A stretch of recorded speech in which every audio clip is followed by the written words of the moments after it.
بسم اللہ الرحمن الرحیم۔ لائٹ ورلڈ کے معزز دوستو، السلام علیکم ورحمۃ اللہ وبرکاتہ۔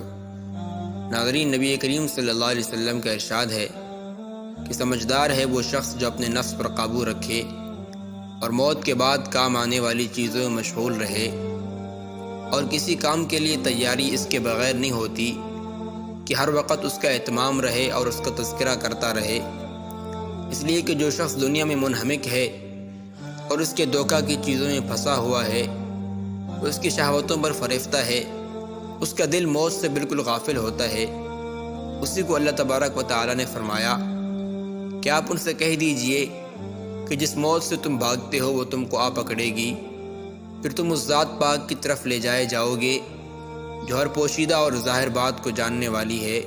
علماء اکرام نے لکھا ہے کہ موت کے بارے میں آدمی 4 طریقے کے ہوتے ہیں۔ ایک تو وہ لوگ جو دنیا میں منہمک ہیں، جن کو موت کا ذکر اس وجہ سے بھی اچھا نہیں لگتا کہ اس سے دنیا کی لذتیں چھوٹ جائیں گی۔ ایسا شخص موت کو کبھی یاد نہیں کرتا، اور اگر کبھی کرتا بھی ہے تو برائی کے ساتھ، اس لیے کہ دنیا کے چھوٹنے کا اس کو افسوس ہوتا ہے۔ دوسرا وہ شخص ہے جو اللہ کی طرف رجوع کرنے والا تو ہے، مگر ابتدائی حالات میں ہے۔ موت کے ذکر سے اس کو اللہ تبارک و تعالیٰ کا خوف ہوتا ہے۔ یہ شخص بھی موت سے ڈرتا ہے، مگر اس وجہ سے نہیں کہ اس سے دنیا چھوٹ جائے گی، بلکہ اس وجہ سے کہ اس کی توبہ مکمل نہیں۔ اور تیسرا وہ شخص ہے جو عارف ہے، اس کی توبہ کامل ہے۔ یہ لوگ موت کو محبوب رکھتے ہیں، اس کی تمنائیں کرتے ہیں، اس لیے کہ عاشق کے لیے محبوب کی ملاقات سے زیادہ بہتر وقت کون سا ہوگا۔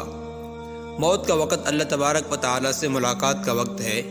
اور چوتھی قسم جو کہ سب سے اونچا درجہ والے اللہ والوں کی ہے، اور وہ ایسے لوگ ہوتے ہیں جو اللہ تبارک و تعالیٰ کی رضا کے لیے کوئی تمنا بھی نہیں رکھتے۔ وہ اپنی خواہش سے اپنے لیے نہ موت کو پسند کرتے ہیں نہ زندگی کو۔ یہ عشق کی انتہا میں رضا اور تسلیم کے درجے کو پہنچے ہوئے ہوتے ہیں۔ بہرحال موت کا ذکر ہر حالت میں اجر و ثواب سے خالی نہیں۔ جو شخص دنیا کی لذتوں میں غرق ہے، اس کو بھی موت کے ذکر سے اس کی لذتوں میں کمی آئے گی۔ اس لیے حضور اقدس صلی اللہ علیہ وسلم کا ارشاد ہے کہ لذتوں کو توڑنے والی چیز موت کو کثرت سے یاد کیا کرو، یعنی اس کے ذکر سے اپنی لذتوں میں کمی کیا کرو تاکہ اللہ جل شانہ کی طرف رجوع ہو سکے۔ حضرت سفیان ثوری رحمۃ اللہ علیہ فرماتے ہیں کہ جس وقت ملک الموت دل کی رگ کو چھوتے ہیں، اس وقت آدمی کا لوگوں کو پہچاننا موقوف ہو جاتا ہے، زبان بند ہو جاتی ہے اور دنیا کی سب چیزیں بھول جاتی ہیں۔ اگر اس وقت آدمی پر موت کا نشہ سوار نہ ہو تو تکلیف کی شدت سے پاس والوں پر تلوار چلانے لگے۔ بعض روایت میں آیا ہے کہ جس وقت سانس حلق میں ہوتا ہے، اس وقت شیطان اس کے گمراہ کرنے کی انتہائی کوشش کرتا ہے۔ اللہ تبارک و تعالی ہم سب کی حفاظت فرمائے۔ ایک روایت میں ہے کہ ملک الموت نمازوں کے اوقات میں آدمیوں کی جستجو کرتے ہیں، خبر رکھتے ہیں کہ اگر کسی شخص کو نماز کے اوقات کا اہتمام رکھنے والا پاتے ہیں تو مرتے وقت اس کو خود ہی کلمہ طیبہ کی تلقین کرتے ہیں اور شیطان کو اس کے پاس سے ہٹا دیتے ہیں۔ مجاہد رحمۃ اللہ علیہ کہتے ہیں کہ جب آدمی مرنے کے قریب ہوتا ہے تو اس وقت اس کے ہم مجلسوں کی صورتیں اس کے سامنے لائی جاتی ہیں۔ اگر اس کا بیٹھنا اٹھنا نیک لوگوں کے پاس ہوتا ہے تو یہ مجمع اس کے سامنے لایا جاتا ہے، اور اگر فاسق فاجر لوگوں کے پاس ہوتا ہے تو وہ لوگ اس کے سامنے لائے جاتے ہیں۔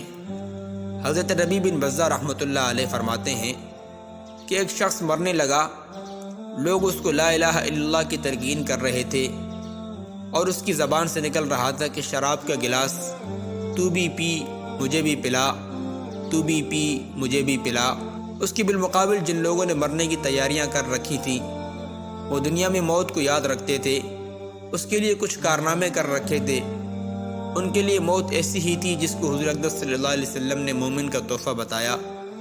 حضرت بلال رضی اللہ تعالیٰ عنہ کی جب وفات کا وقت قریب تھا، ان کی بیوی کہہ رہی تھی واہ حزناؤ، کہ ہائے افسوس تم جا رہے ہو، اور وہ کہہ رہے تھے واہ طرباہ غدا نلقی الاحبۃ محمد و حزبہ، کہ کیسے مزے کی بات ہے، کیسے لطف کی بات ہے، کل ہم دوستوں سے ملیں گے، حضور اقدس صلی اللہ علیہ وسلم سے ملیں گے، اور ان کے ساتھیوں سے ملیں گے۔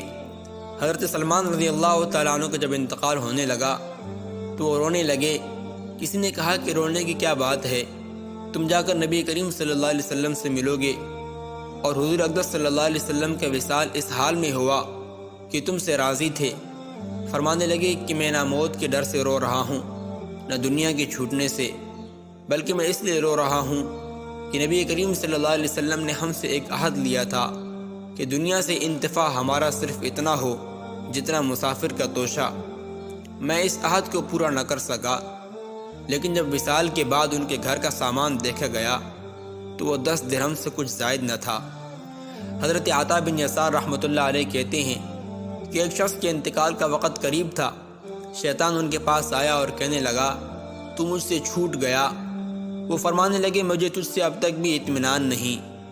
ناظرین، موت ناقابل انکار حقیقت ہے جس سے دنیا کا کوئی مذہب انکار نہیں کر سکتا، لیکن اگر ہم موت کی تیاری اللہ تبارک و تعالیٰ کے احکامات کے مطابق کریں اور اپنی زندگی نبی کریم صلی اللہ علیہ وسلم کی سنتوں کے مطابق گزاریں تو موت کے وقت آنے والی سختیوں، شیطان کی اس وقت کی کوششوں سے اللہ تبارک و تعالیٰ ہماری حفاظت فرمائیں گے۔